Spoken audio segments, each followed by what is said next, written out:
Startup dituntut buat punya growth yang setinggi-tingginya dalam waktu sesingkat-singkatnya. Ada yang bilang ini susah banget, tapi ada juga yang sukses. Sebenarnya apa sih kuncinya? Hey guys, balik lagi bareng gue Albertan, dan seperti biasa, di channel ini kita akan banyak belajar bareng soal bisnis dan startup. Dan kayak di awal tadi, startup dituntut buat punya growth setinggi-tingginya dalam waktu sesingkat-singkatnya. Artinya, banyak yang perlu dikerjain, tapi cuma ada sedikit tenaga sama waktu. Perlu cara biar kalian bisa sukses dapetin growth yang dipengenin ini. Oh, lu mau ngomongin time management ya, Coach? Nggak. Gue nggak mau ngomongin soal time management doang. Tapi gue mau ngomongin bahwa kalian tuh mesti fokus gunain prinsip 20-80. Atau banyak juga yang disebut dengan prinsip Pareto. Ini powerful banget. Gak cuma bisa dipakai buat urusan waktu, tapi urusan bisnis kayak customer, sampai resources di startup kalian, atau apapun bisa dipakai.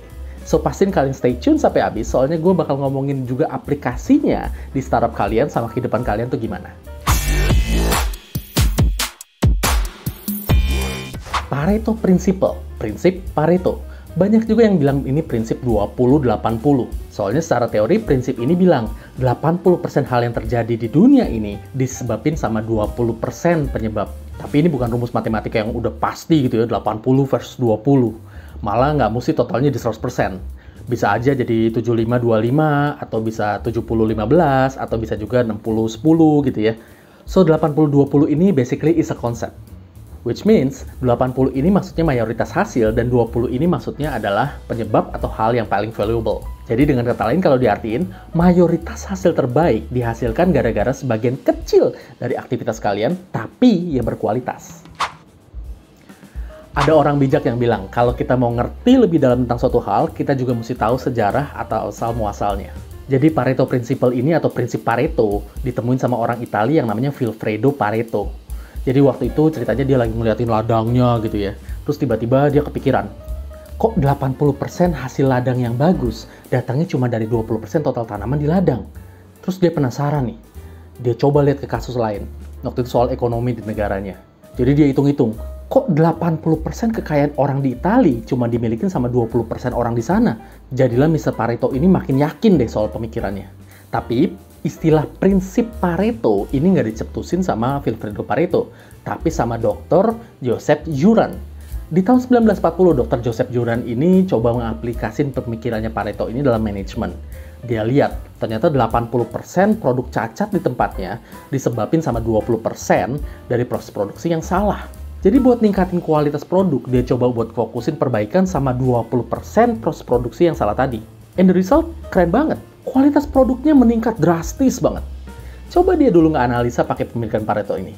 Bisa-bisa dia keluarin waktu, tenaga, biaya buat ngurusin produksi yang sebenarnya bukan jadi penyebab utamanya. So, ngeliat ini, Dr. Joseph Juran mulai menyebut ini as Pareto Principle.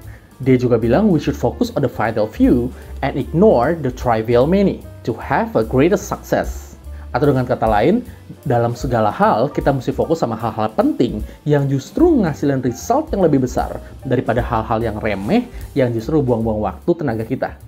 Tapi menariknya, hal yang penting ini justru punya porsi yang lebih sedikit. Kita cuma perlu nemuin mana aja sih hal yang penting dan impactful ini biar kita bisa dapetin result yang terbaik seefisien mungkin. Jadi sebenarnya apa sih pentingnya prinsip Pareto atau prinsip 80-20 ini? Simpelnya, prinsip Pareto ini bisa ngebantu kalian buat nentuin area mana sih yang mesti kalian fokusin buat dapetin hasil maksimal. Kalian pasti sering ngeliat juga, ada banyak orang yang kelihatannya busy banget gitu ya. Tapi hasilnya yang didapat tuh jauh di bawah orang yang kerjanya jauh lebih santai. Yes, work hard itu penting banget. Tapi di sini kita juga bisa ngajak orang buat work smart. Fokusin energi, waktu, dan resources kalian buat nemuin dan lakuin hal-hal yang ngasilin result lebih banyak daripada ke hal-hal yang justru nggak penting. But the challenge is, seringan kerjaan yang punya value lebih ini cenderung juga lebih susah, lebih ribet, lebih nggak enakin daripada kerjaan yang nggak punya value. Jadi ini kayak yang Pak Tung Desemwaringin bilang, paradoks otak monyet. Otak kita cenderung ngindarin hal-hal yang painful dan ngejar hal-hal yang punya pleasure.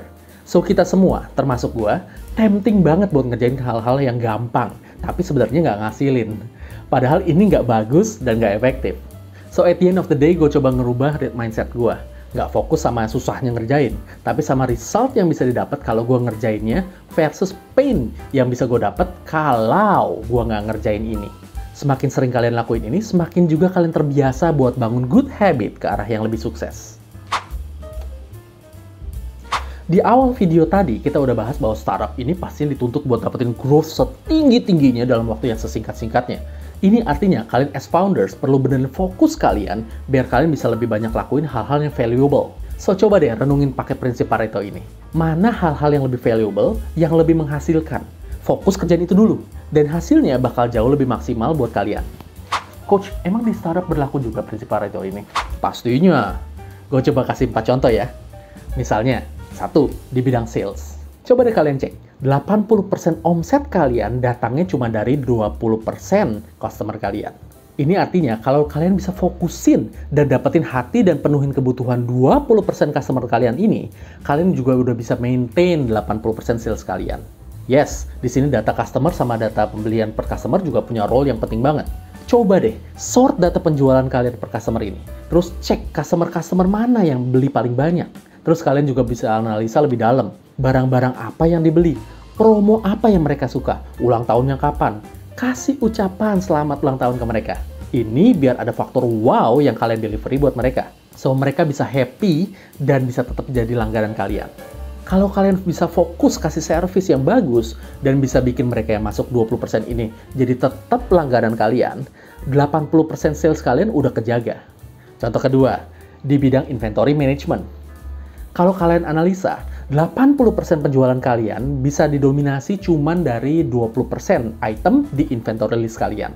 That means, item-item ini adalah item-item yang mesti available di tempat kalian. So, biar sales kalian juga terjaga, make sure kalian fokusin buat jaga item-item ini. Jumlah stoknya tetap ada, termasuk buffernya juga ada. Cara praktisnya ya kalian perhatiin, kapan kalian harus order, jumlah yang harus diorder, lead time pengiriman. Pokoknya apapun yang perlu kalian lakuin buat jaga item-item ini tetap ada stoknya. Contoh yang ketiga, tentang growth misalnya. Soal growth startup ini, kalian juga bisa lakuin prinsip Pareto 80-20. Kalau kalian coba cek, sekitar 80% pertumbuhan bisnis kalian datangnya dari 20% strategi yang kalian jalanin. Ini artinya kalian mesti fokus sama strategi yang berhasil ini. Yang sisanya, stop dulu. Sambil juga jalanin riset lagi buat dapetin strategi-strategi lainnya. Tapi yang 20% yang udah berhasil ini tetap dijalanin, biar tetap growth-nya ada terus. Nah, contoh keempat misalnya, raising money. Coba cek deh, 80% investment yang berhasil kalian raise dan masuk dalam startup kalian, datangnya dari 20% investors dari semua yang kalian approach. Nah, ini juga bisa diartiin kalian juga jangan nyerah cari investors. Pasti banyak yang nolak. Banyak juga misalnya yang nggak cocok sama kalian. But it's okay. Once kalian ketemu yang klik, that will be awesome. Well, itu baru 4 contoh. Masih banyak lagi sebenarnya. Malah actually prinsip Pareto ini bisa diterapin hampir di setiap hal. Nggak cuma soal bisnis atau startup, di leadership atau kehidupan pribadi juga bisa. So, sebelum kalian mulai ngerjain sesuatu, always tanya dulu ke dalam diri kalian sendiri. Ini termasuk 20% kerjaan yang bakal ngasih value tinggi, atau termasuk 80% kerjaan yang kurang punya manfaat? Poin pentingnya adalah coba lawan godaan buat ngerjain hal-hal yang nggak ada manfaatnya, dan fokus sama kerjaan yang punya manfaat lebih. Kalau kalian bisa mulai hari kalian buat ngerjain kerjaan yang penting-penting dulu, bisnis sama kehidupan pribadi kalian juga bakal lebih cepat growth-nya. Alright guys, jadi itu dulu buat video kali ini. Hopefully kalian sekarang bisa lebih ngerti gimana sih prinsip Pareto itu, dan juga bisa terapin ini di startup sama daily life kalian. Kalau kalian ada pertanyaan atau komentar, atau mungkin mau share pengalaman gimana nerapin prinsip Pareto ini, coba deh di-share di kolom komen di bawah ini ya. So, thank you for watching, and I'll see you on the next video. Bye-bye!